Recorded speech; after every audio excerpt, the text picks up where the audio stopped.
In this video, we'll review how to select and resolve multiple findings at once in Blumira. You can use this process to clean up old, unresolved findings in your account. Note that you can't reopen or edit a finding after it's been resolved, so choose carefully. In the app, navigate to Reporting and then Findings. Here you can view all of your open findings. You can bulk select every finding on the page by selecting the checkbox at the top of the table. Notice that the option to resolve selected findings appears.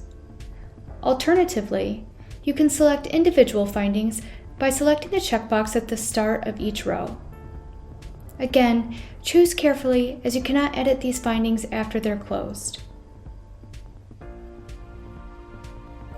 After making your selections, click Resolve Selected As and select the appropriate resolution for these findings.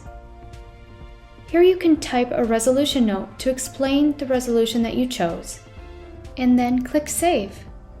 You can always review the resolution notes on the Findings Detail page in the app.